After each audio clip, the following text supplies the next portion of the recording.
Hey everyone, welcome to H&D Abroad again. I'm Herman. And I am Dee. We are inviting you into our June journey, preparing to move abroad. Um, and so we are going to be talking about declutter with us.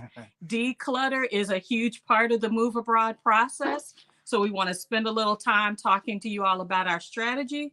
And then the entire month of June, we will be showing you live what it's like we're going to start with the garage and then see where we go from there. So if you are new, let us introduce ourselves. All right, here at H&D Abroad, we are helping couples see what it is like to take the actions needed to move abroad by sharing our story in real time.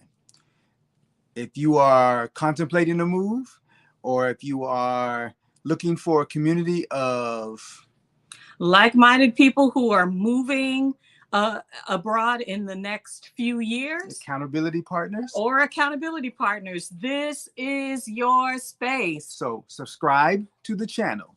That's first. Hit then that like this video, share it with others, absolutely, and hit that notification bell. Ring it, because we will be going live this month more often than we normally do. So yeah, it's going to be all about declutter, thinking about the different buckets of keeping, selling, throwing in the trash,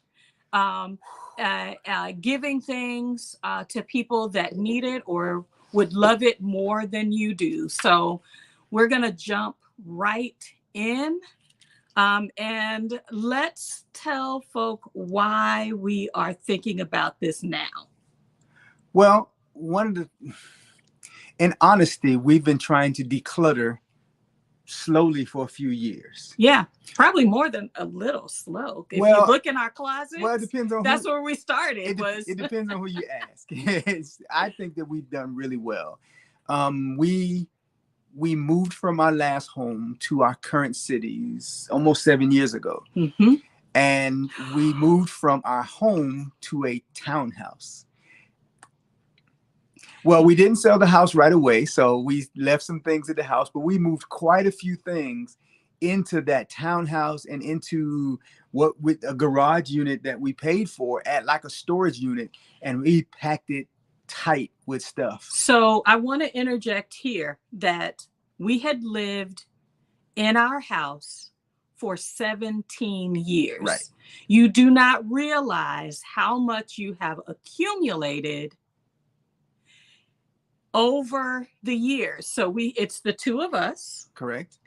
And then we had, along the way, we've had 3 children.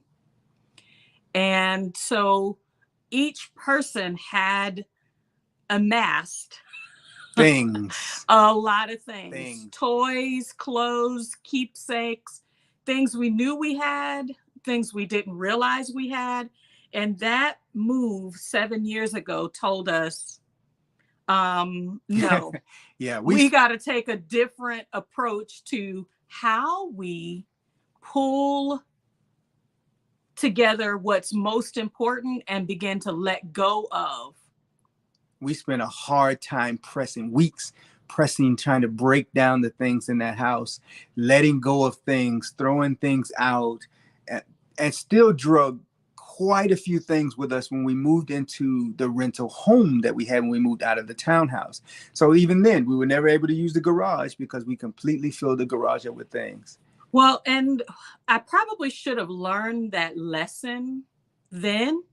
We made a lot of the choices about bringing things that if I'd had a little bit more time, I could have sorted through them more. So, that experience helped me to say, you got to take a look at this stuff in less of a, every 17 years, right? You need to take account or take stock of what you have, but then also don't get pushed by your timeline to make a decision to keep something that should be let go of or regifted or thrown away due to the time constraints and not ability to deal with the emotional connection to a lot of things. A lot of things got thrown in boxes or left in boxes and drug all the way here. So when we decided to purchase our current home, we really spent time. We spent about 6 months. Yeah. Breaking down the things that we had. And even then, a lot of it was getting moved from one side of the garage to the other. And right before we left, we drug a lot of things out of the house. But we sold quite a few things. Including 2 cars. Yes, we sold cars. But the strategy that I found that worked really well, and y'all know I'm a list maker, so just forgive me on this process. I said, the kitchen. We're going to have 2 weeks to go through the kitchen. You know, we're going to take 4 weeks or 6 weeks. You think, you know, the amount of time that you're going to need to go through things. I guarantee you do not. So our Exodus life. Good to see you. Absolutely is in the chat now.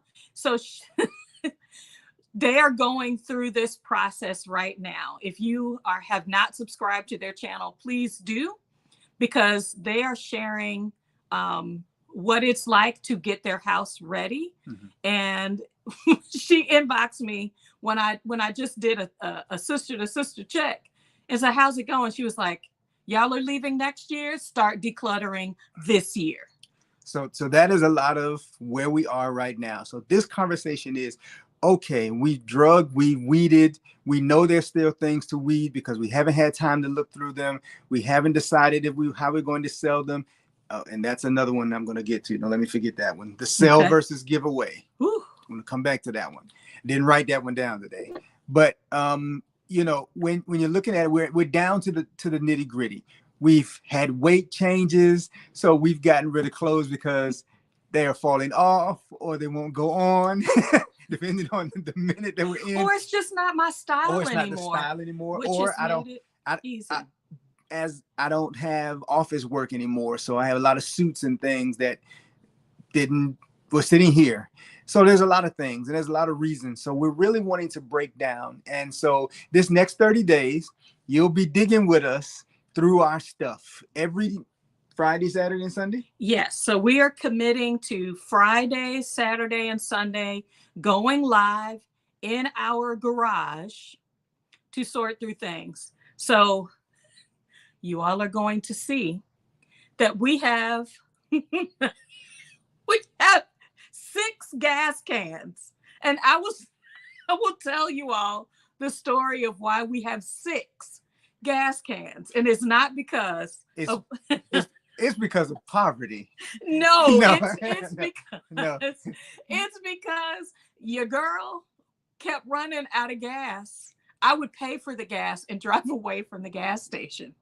Yeah. Our Exodus life is saying that must be the gremlins have multiplied your gas cans. So there's, there are stories and memories. What I think you might want, where I feel like this process is going to be different for us, is our 2 oldest have moved out. And so we have encouraged them to take the things that you love that are important to you. Because I was holding on to books and, other memories, clothes, things that they had. And now that they are adults and are adulting, I'm able to say, take the things that are valuable to you and take them with you. And then whatever is left, then that gives me permission to make decisions without feeling that we are disadvantaging them or disconnecting them for something that was important to them. And that's an important point, because there are things that I took with me to college, or when I moved out, or when I got my own place, that I left things behind that I later came and there were some things I later reclaimed as an adult because they had different meaning to me. I understood them differently. Mm-hmm. So there's a cookie jar that I claimed that I thought was mine that my mother said she bought from my father, but it's a little gorilla cookie jar that she used to make cookies and put cookies in. Yeah, I thought it was mine, so I took it. So, well, okay. And then there's a quilt that was made when I was little that I remember the lady said was for me. But I have that as well. But a lot of the things I just gave away coming to the move to this house. I just gave away the toy box I had since I was 2. Mm-hmm. The toy box I used to climb into. I just gave that toy box away. We had some things that were taken from us that I had planned to keep. Right. I had my original Tonka trucks, and they were stolen out of our last home. Yeah, metal Tonka trucks. The metal Tonka trucks, the ones from the commercials they used to drive over the cliff. So there's some things, and I'm realizing even in my missing them emotionally, they sat on the shelf. There's a part of me that's moving on once I've gotten past the emotional hurt. Mm-hmm. And a part of that is going to be the process. So what we've done today is we've come up with what are some of the questions we are looking at to make this process go forward. Mm-hmm. We want to share those questions with you. In the process, please share any questions that you have with us. Any things that in your process. Alum, I know you got some, so I know you can throw them out here. Give them to me. Our Exodus Life, Aging Grateful. When you get on here, I know y'all got stuff. Tell us what your process was. Food, fun, and faith. Give us some feedback, because we want to be able to say, oh man, I didn't think about that. Right. As we try to separate ourselves from not just the items, but from the emotion of some of those things, as well as we as well as we learn to love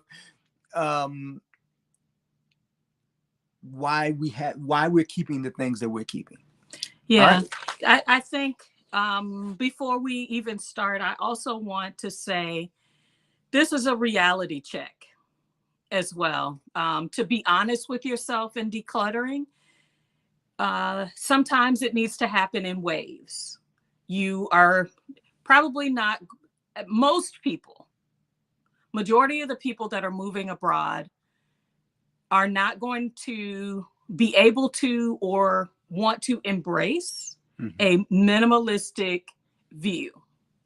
And so saying I'm going to get rid of everything in just 2 suitcases and a backpack, there is a group of folk that will do that. Mm-hmm.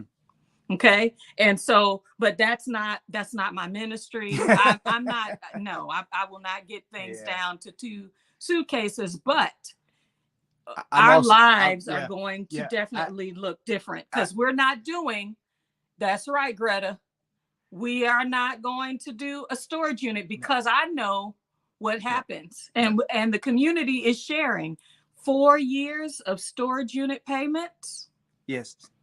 Or those storage units can destroy or damage your keepsake. So being strategic about what you put and where you put it and why, I think is also kind of being in reality. This is a process that has many facets.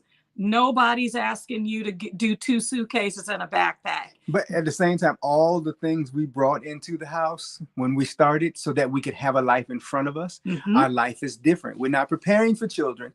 We're not even preparing for grandchildren. Well, we're preparing for D and me. That's a movie. D and me. And those future grandchildren potentially, or friends, or even taking care of parents, if it comes to that, right, will have to fit into that minimalistic lifestyle that we have, that we realize is not as, a lot of times you buy a lot of space so that you can have room to run. We're not trying to run away anymore. I'm treating her like we were back in that 1-bedroom apartment 1 month into our marriage. This is where we have, this is where we're going. This is the space we live in. Yeah. And so by taking away some of the clutter, we're taking away, because a cluttered room, say it, is a cluttered mind. I'm leaving that on the table. A cluttered, But and so but we're it, taking it some of that. truly is. What I believe is if you can give yourself the right amount of distance and space and time, most of us would choose to not have to fold a bunch of clothes, to lug a bunch of stuff around. And so that process, it's kind of like when you're trying to get debt free and you're just like, well, I can cut and cut and cut back. But when you start getting those wins, the willingness to do more comes. So it's almost like that snowball.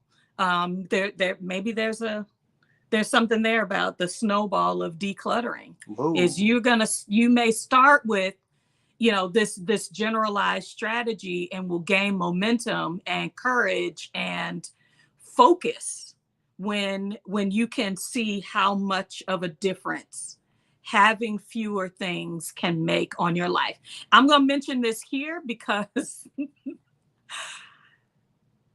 a friend of mine, I won't call her out, but we were talking after we did a live together, and she said her kids had moved out. She was still working, decided she was going to stop working, and decluttered and sold so many things that she was able to live on the proceeds of the sale of those items. Wow. While she reset to move abroad. Wow. I mean, if you can see the value of that, if you are looking for what could fund your sabbatical, your 6 weeks, your 6 months, and you're looking around at things that you haven't used, then now you've got a reason. Now you've got a purpose for, I've got that chair, but I ain't sat in that chair for a year. Maybe that could go toward funding your life, your seed money for living abroad, your visa, your travel ticket to do a scouting trip. Those are some of the motivations. But then I guess for me, the most important reason that I am starting in June is because we have set 2024 as our move abroad date, but we're preparing that come on now, December of 2023 might be our actual move abroad date. And so I want to clear the path. I want to close the different distance between I've got what I need to go and I've readied what we are going to leave behind to be able to leave it sooner than later. All right. So I want to say hi to we make sure I'm missing everybody. Anisha West. And I see our friends Aging Grateful on. Good to see you. Absolutely. I see Greta. Thank you for joining today, Greta. I see. Yeah, I said that one. So we're using our our temporary technology. We've had the disaster technology lately. So y'all bear with us as we're scrolling through the day. All right. So questions we're using on how we are decluttering, what we're using to identify whether things should stay or go. And again, I want to ask you, if you got questions we haven't thought of, throw them in there. If you have things to suggest, throw them in there, because as much as we've moved and decluttered, we've not minimalized the way we're trying to minimalize now. Yep. So we'll start off with some basic questions, some easy questions. First thing we do is, do we use it? And if we use it, when was the last time we used it? Or have we used it in the last 6 months? Listen, my wife's side of the closet and my side of the closet are two different things. Don't call me out. No. That's not a criticism. Because one thing I have to say about my beloved bride is everything she has, I want her to have, or I bought, because I love my wife beautiful. But as she said earlier, as we move through styles and as we move through sizes and changes and As I have embraced work. team boycott winter. Hey, there are things that I now want to see her in, like this flowy dress, that don't apply to some of those suits over there. We can let those go. And I realized once I got into culinary work, I have very little use for the things that I have. So literally, I have very little because I use little. There are some things that I'm learning I need to purchase because, changing size, body, style. But a lot of things I've just been holding on to. So, we can use this, or we can go out and do. And I put on a suit jacket, man. I look like I was wearing my dad's coat from when I was 6 years old. It's time to let that go. Yeah. I'm proud of the weight loss efforts that we've made. So losing some clothes for that reason is amazing to me. So that's been easy. Let's flip it now. She's talking about my skillets.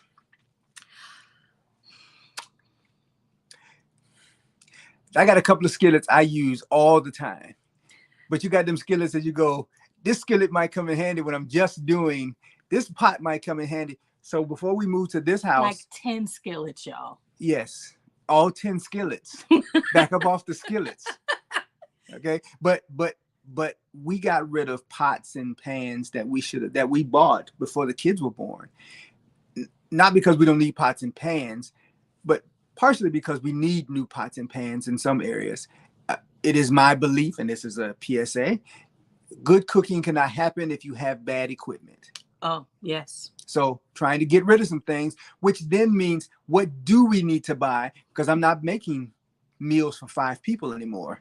I'm not cooking so that everybody can eat. I'm cooking so that 1 and 2 can eat. And then number 3, who's still here, can decide what he wants to do. I'm a nice daddy. Don't. So do we need it? How and how often do we use it? Mm-hmm. So if I have a skillet laying in that I haven't used, either I need to be cooking more or it needs to go. And yeah. I'm accepting that, letting go of the shoes. I have very, very narrow feet. So finding shoes for me is difficult.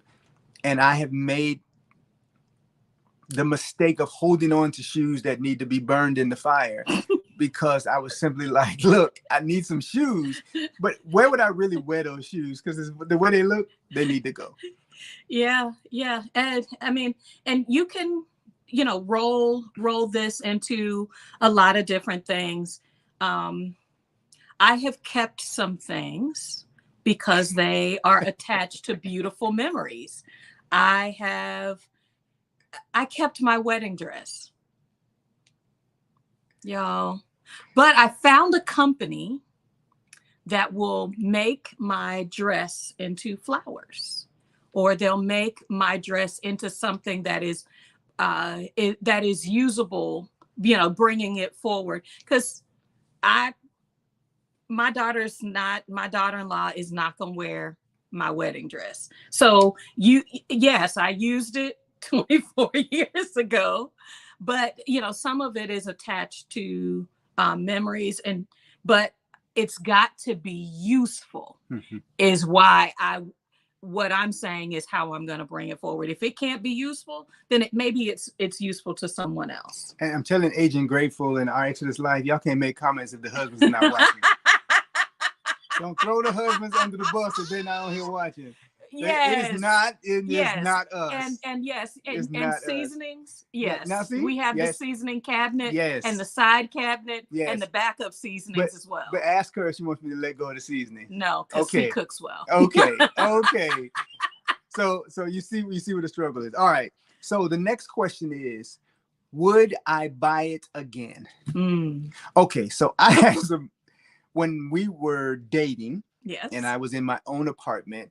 I was buying those little granite marble. I don't even know what that's called. Like the little eggs. Yeah. The little decorative marble eggs. They're polished. The really polished shiny, eggs. like the stone. Yeah. And I mean, I love those. And I had them, and they were in my box, and I loved them. And they've been in this box since we got married. Well, as beautiful as they are. We would have probably displayed them, but we had kids, and so different. There were different reasons for why, but didn't realize that that they had sat. They had sat. I mean, they were in a box that I had not opened. Okay, so right there.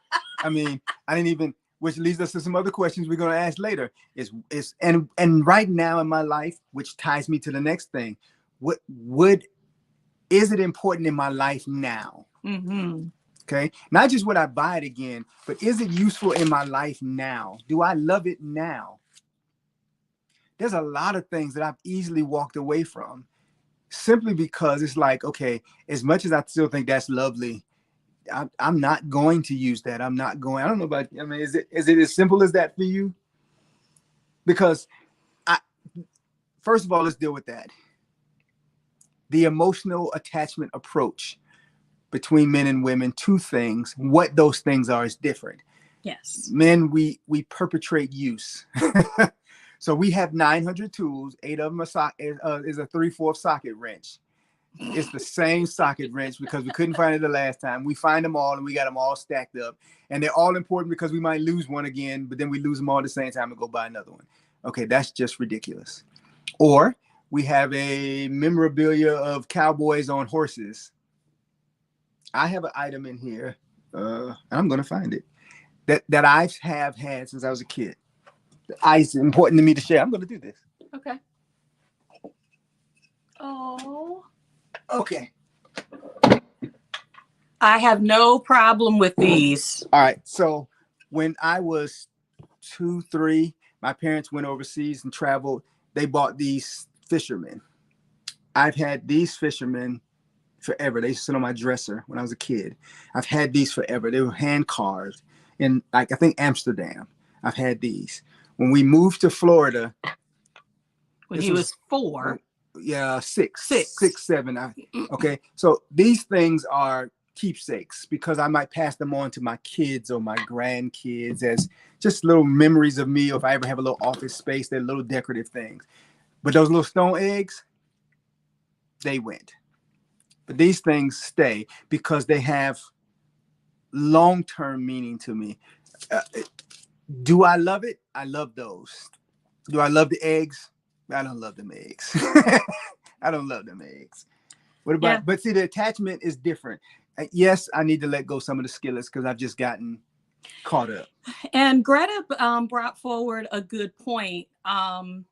So our strategy, Greta, for some things is my mother is what we're going to do is we're going to negotiate with my mother to get a small closet. So if there are things that we are not ready to take with us that we may need, mm-hmm. That's what we're going to have at my mom's house. But we will have a cutoff of, maybe a couple of years. That closet's got to be cleared out. So I don't want to take our baby, our kids' baby pictures. I don't want to take things from my great grandmother sewed quilts. She learned that skill from her grandmother who was enslaved.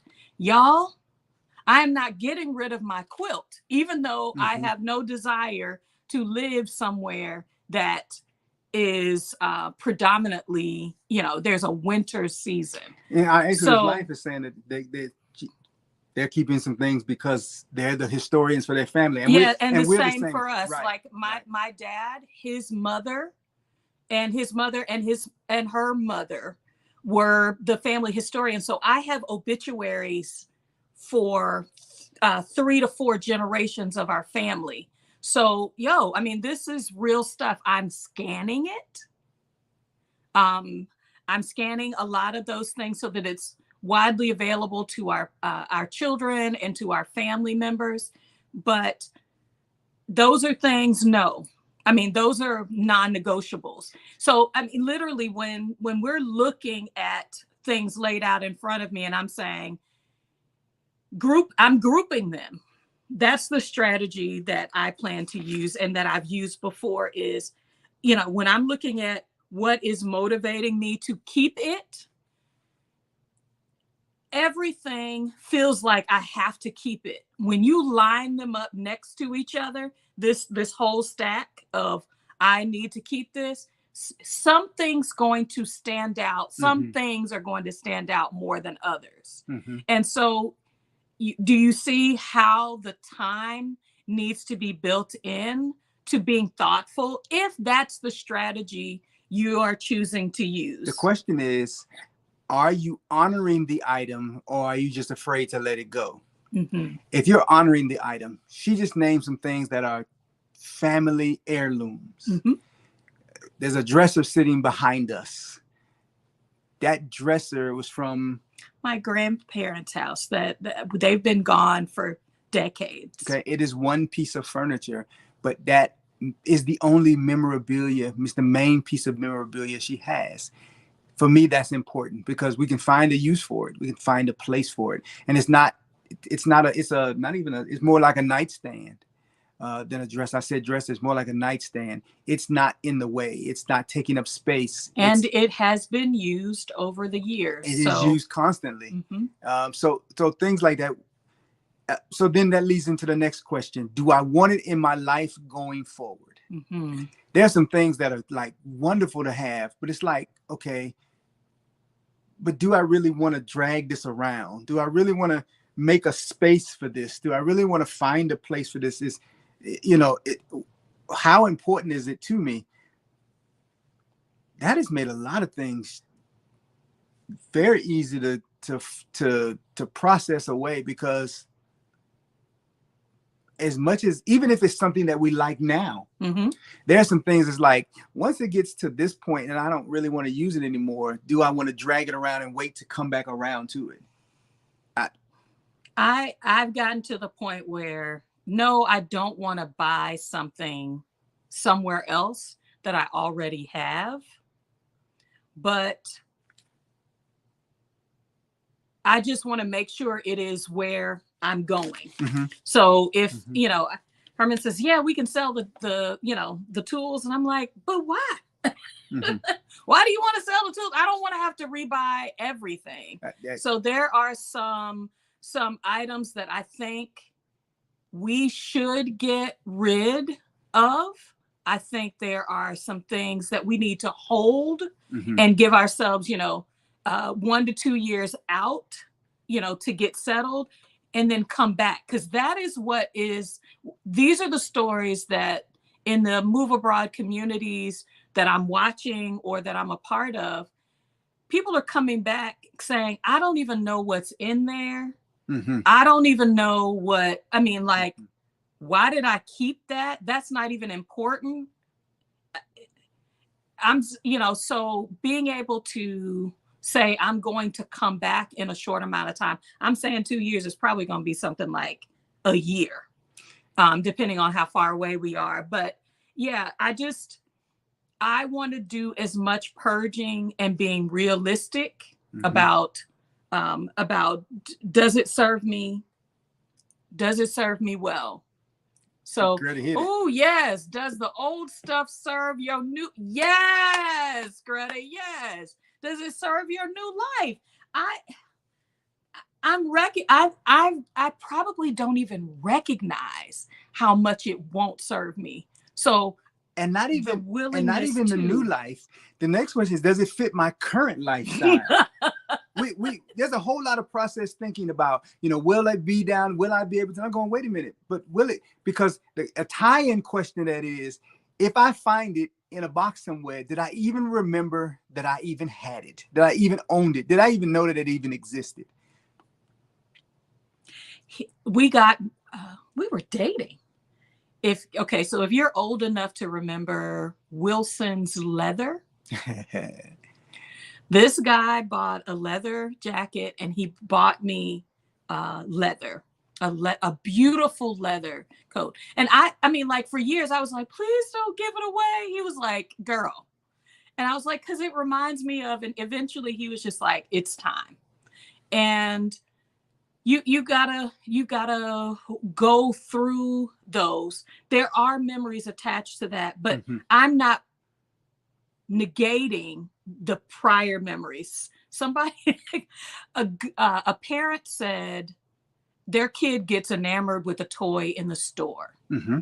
And what she does is she whips out her phone and takes a picture, has the child take a picture with the item Mm-hmm. so that they can remember it, remember what it was like, Mm-hmm. that they loved it.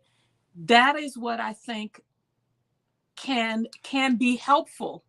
This is something that has an attachment to me.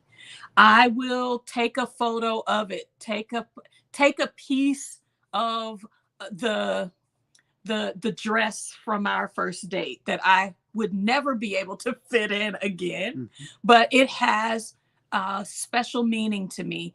I'll take a picture of it. I'll take a picture, and that way I'll always have that. But I'm making new memories Mm-hmm. with you. Correct. I don't always have to lean into to having those objects because we are currently making new memories together. So then the question is, would I miss it?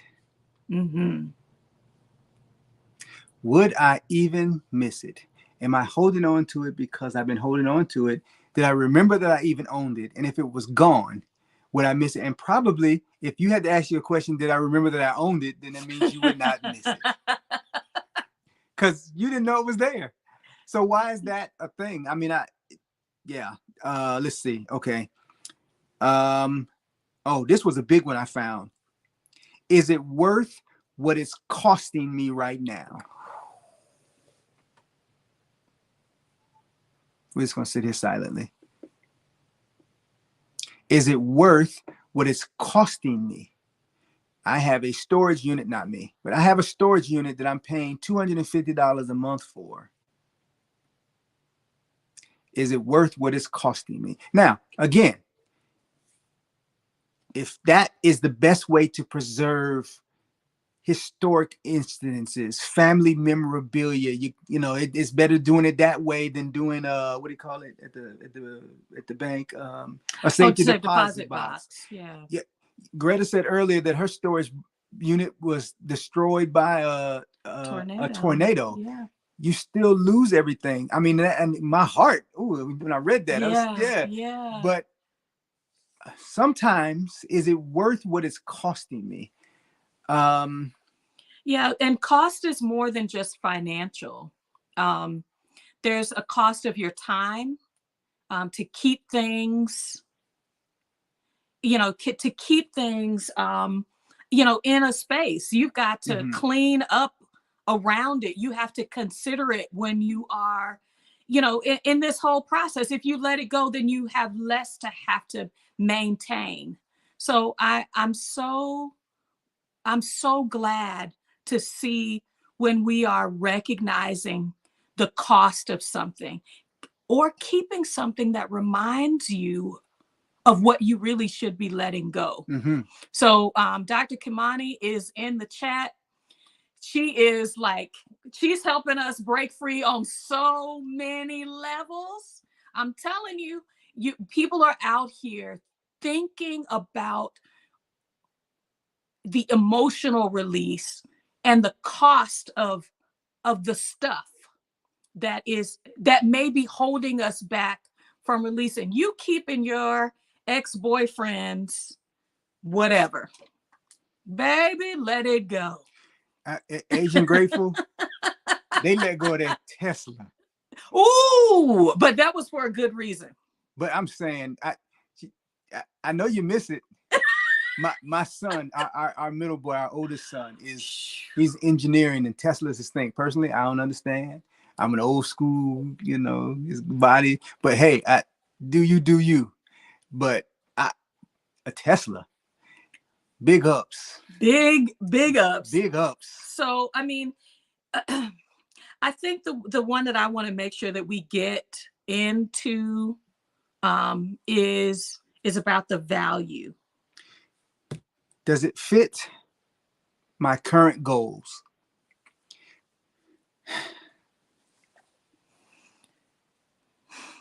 So what we're looking at. Go ahead. Go. I want to bring this up because y'all are going to see this in the garage. Okay. You all are going to see in the garage, we camped a lot when the children were younger.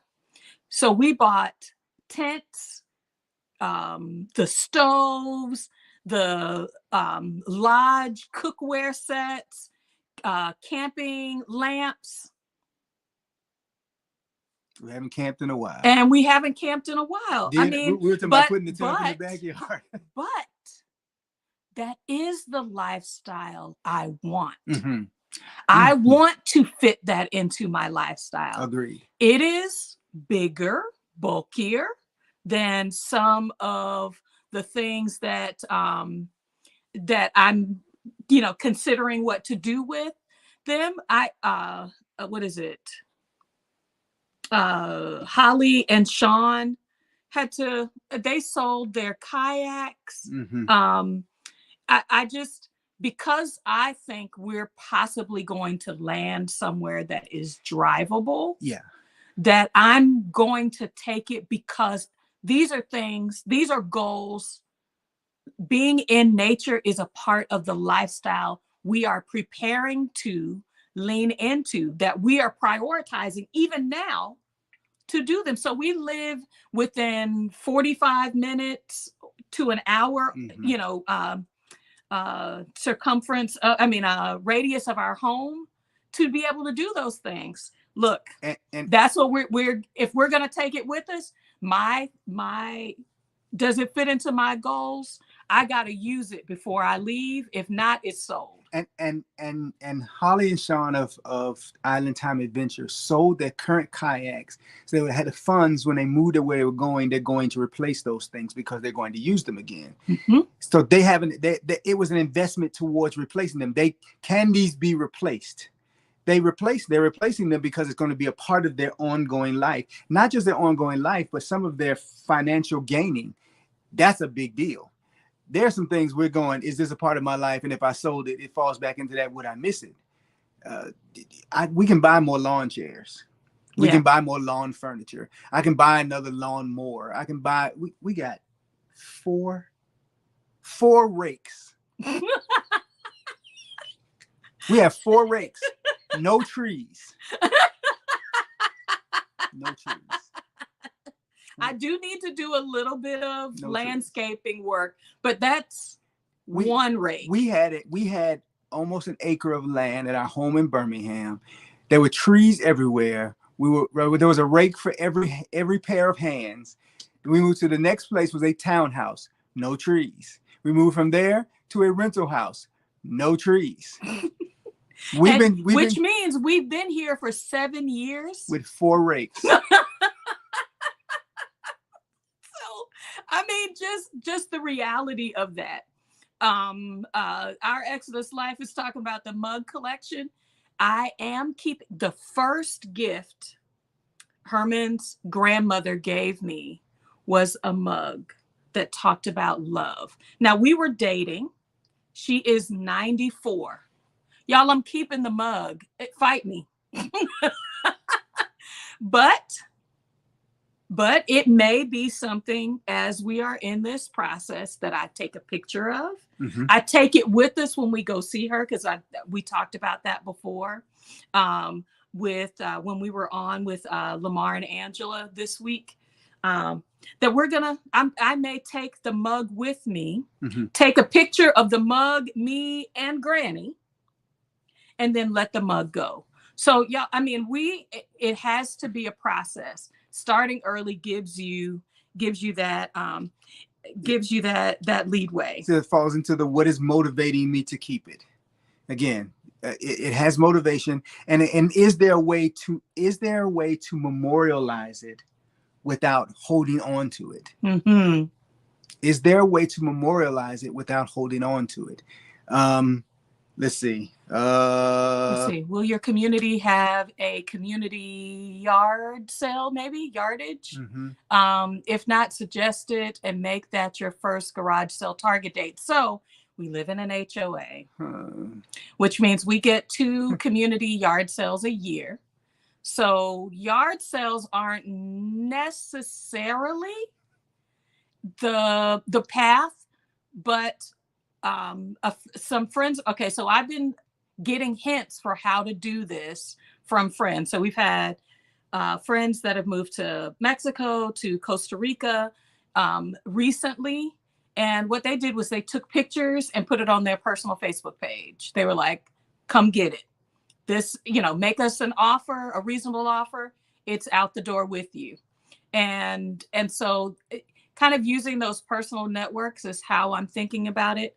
Oh, goodness. I wish I had written down what Tracy Collins had mentioned. She was using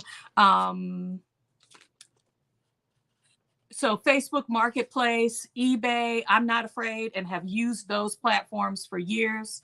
So yeah, selling it is better than keeping it. But what I'm also embracing is everything can be for sale. That stuff takes time. Yard sales. Our Exodus life can tell you, people will come, they'll look, but they won't buy anything, or they don't buy enough of the things. And so there are items that you get 2 to 3 yard sales. If you're still here, you're going to a Salvation Army. I love giving things to the Y, the Y, and the YMCA helps people. They provide transitional housing for families. And so I can take a lot of these dishes and glassware and mugs and help someone establish a new life with the things of mine that still have life to give it. I'm not giving somebody something that I wouldn't want. And so that's how I'm giving a second life. Trying to remember where I send my suits to, is also a program with the YMCA or the YWCA, is the career clothes. So people are starting off in careers. They need nice shoes, nice suits, that career wear. And so I'm giving it to people so that it can continue to give and have value in those ways. I thought you had a question around that. Which highlights our last question. Would it benefit somebody else? Okay, so charitable giving, I've learned a lot of things over the years about charitable giving. When I was younger, charitable giving was, I don't use this anymore, I give it away. And I think to some degree that still exists. If this is but it was sometimes, I don't like this anymore. This isn't the best anymore. It's out of style. It's out of style. So rather than throwing it in the trash, I gave it to out of the goodness of my heart, I gave it to the thrift store. I gave it to charitable giving. Now it's, what are the quality things that I have that aren't mine to keep anymore? And do I take those quality things and then I donate those things to places that I know will directly provide them to people who need them? I have a work history of job development. In my past, I've done job development. And one of the struggles that my clientele had was, young men, my generation, it didn't matter what your financial status was, you owned the suit. And so many of these young men would come to the interview. They didn't have dress pants. They didn't have a tie. They didn't know how to tie a tie. And so I started bringing my ties and my shirts, and if they could fit them, any of my extra jackets and pants to them, to go on interviews, to give to them so they can have for future interviewing processes. They also shared some things that we were able to give to the young ladies that were interview ready. They were beyond more than just, this is something I don't wear during the week. This is different than my regular clothes. These are interview level clothes. And I still think, even in today's more relaxed environment and on-screen interviews, that there's a measure of, especially as people of color, there's something you bring to the table when you come prepared. And so being able to provide those things. So would they benefit somebody else? I said 2 cars. We actually sold 3 cars. And it wasn't that we didn't think that they were cars that if we'd had the finances, we could have fixed them. We could have passed them down to the kids. We thought they could be better serviced by people who had the ability to work on them, fix them, use them to their benefit. And so we sold them probably a little less than we intended to, but it got them off of our register and benefited some people. And I'm proud to have done that. I'm happy to have Absolutely. done that. Absolutely. So a lot of the things, it's probably one of the easiest ways for me to transition the thing. I can use this, I can hold on to it. Where could it be used more beneficially, more regularly, which falls into a lot of the questions we've asked today. Mm-hmm. I may be using it, but if I'm using it twice a year, I'm not using it. If I'm using it once a year, I'm not using it. And so it funny part about it is it also makes me evaluate some of what my lifestyle is. There are some things that are usable that I could be using, but their purpose I'm not putting into effect. I got a weight bench. I need to put the weight bench into effect. I have, you can name things that you can say if I were doing what I was supposed to be doing, but then you also have to be real. Are you going to? Are you really going to? Okay. How many of us are paying for gym memberships that we don't necessarily use often? Okay. But those, what I want to make sure that we're bringing forward is the declutter process it's greater than physical. I believe it's primarily focused mentally. This is a thought process, a mindset, just like moving abroad is a mindset. It's not just finding a place. It's not, moving abroad isn't just deciding, I don't want to be in the United States. People are lining up reasons for why. They're articulating that because of the hurdles and things that they're going to need that information and that momentum that your why gives. The same goes for the decluttering process. Mm-hmm. So when we say declutter with us, we know that emotionally, sometimes being able to do things in community is so important. That why you are letting some things go, knowing that you are honoring that there are emotions attached to the things. Some things are attached emotionally to us that we have to work through, but the ultimate goal is to be ready to align what we have, the things that we have, to the lifestyle we are moving into and will have on as part of our move abroad process. So I'm ready to get free. There is nothing wrong with your feels. Yes. You have the right to your feels. You have the right to feel how you feel about your things. They belong to you. For whatever reason you bought them, high or low, they belong to you. You have the right to your feels. How are they benefiting your life? How are they distracting your life? How are they impeding your future? How are they in the way? How are they impacting your decision to say, if I could, then I would? There are sometimes when our daughter was preparing to leave, she was packing in a lot of spaces. And we've mentioned before that she is ADD. And the ADD brain can be distracted by the things that you're doing sometimes. And I know for me, I have to work in one space at a time. I'm one of those people who can't work in several rooms at a time. So literally, I will take things that belong in another room that are in this room and simply throw them in the other room. So the other room is junky. The other room is junky, but I'm finishing this room. If I go to that room to put that away where it belongs in the 2-3 things, then I'm now working on that room. I work on this room. And when this room is clean, I move to the next room. And that room is done, I move to the next room. That means that the last room might be a wreck by the time I get to it because all the things that belonged in it. But it also means that all the things that belonged in the rooms I cleaned earlier than in this room, I simply have to take them and put them where they belong now. I don't have to go back and be distracted by the dirty of those rooms because I'm simply taking the last things and moving them back in. So I want to say this is why we're having the couples conversation. Mm-hmm. It took me a while, ladies and gentlemen, that my ADHD brain, that I'm just throwing them in the next room. But we work together on why are you doing that?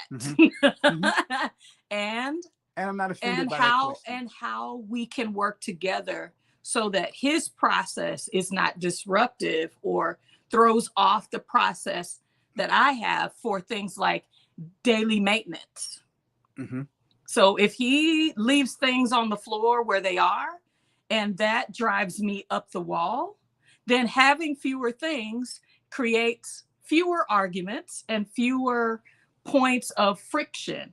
And so the decluttering process has a larger purpose, but also we're learning, it's another area where we're learning more about each other, Mm-hmm. that I'm learning to respect his process, and to say your process isn't necessarily my process, but we have the same goal in mind. What things do we work on together? Mm-hmm. What things we work on individually? What things do we work on one at a time? So I start, you come in later, you do your part. I have never thrown his things away. And I've never thrown her things away. And that's from a history of knowing people who do that. Right.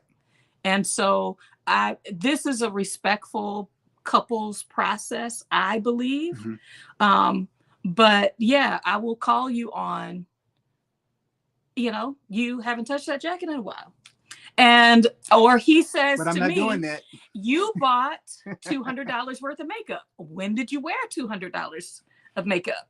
So I have chosen in this to not to take it personally, to hear my partner's heart, as well as being able to say, there's some stuff I've got to work on, so that I am contributing to a process I am in agreement within myself, and that we have agreed to together. So I'm not saying, like we winning all the time. There are tug of wars, ladies and gentlemen. There are tug of wars, stuff of mine that I'm just like, baby, let that go.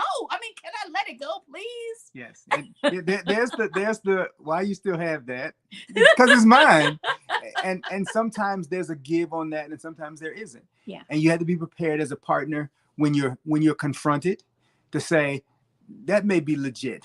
Do I really need this? Because I assume that my partner's, I believe that my partner's intentions are not to declutter me while they hold on to their things, because that's happened to people. Mm-hmm. But that this is a process together, and that my statements, hopefully you can be trusted, that I'm not trying to tell you what to do, that we're working on this process together. It's a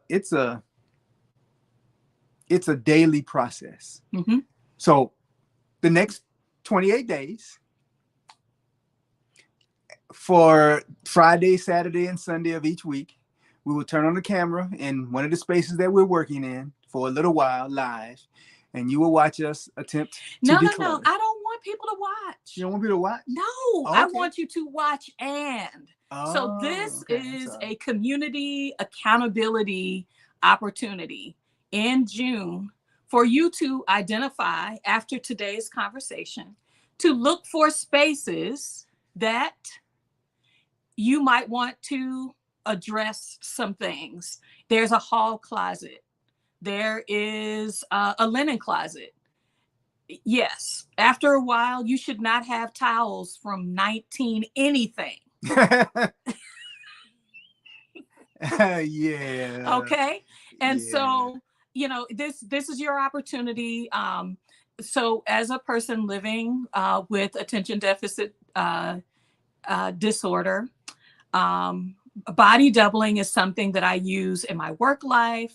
It's how I found an accountability partner in the Exodus Summit community.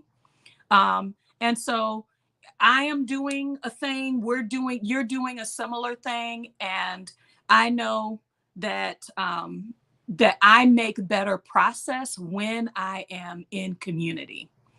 I want to mention another resource that I used in the process. So talking about mindset, Sustainably Vegan is a channel that I watch. And I was really intrigued by I'm never decluttering again. And I was like, how you do that? Where they do How that do at? you what they do that at? Where they do that at? Yeah. And so, taking the mindset. So yes, whether you are moving abroad in the next 30 days, 6 months, a year, 2 years, or you're just wanting to have a different life by letting go of the things that are not serving you well. I'm Never Decluttering Again was all about her process of changing the mindset of, if I don't want to have to declutter again, I have to be intentional about when and what I incorporate into my space. So whether that is, if I buy a pair of pants, I got to give away a pair of pants. If I'm going to step on my own toes. If you buy a pair of shoes, you got to give away a pair of shoes. But it's a mindset, because the things, what I have found is the things that I have should not take away from my ability to live in ease. Mhm. I am creating a decluttered life and a lifestyle that helps to maintain it. And so they talk, and she talks in that video about her approach to living that does that. I encourage and invite you into our declutter journey in Mhm. the month of June.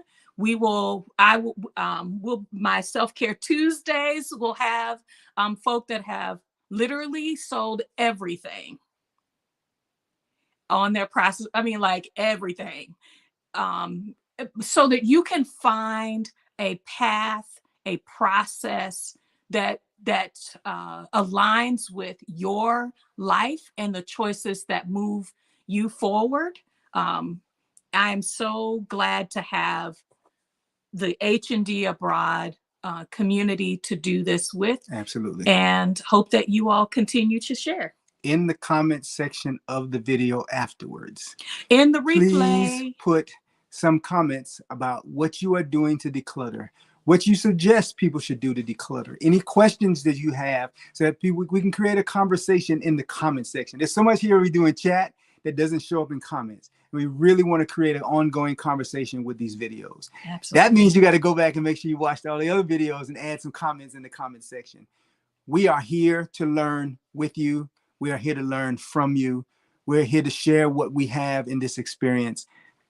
Thank you guys for joining us today. Always. We'll see you sometime See you in the garage. this evening.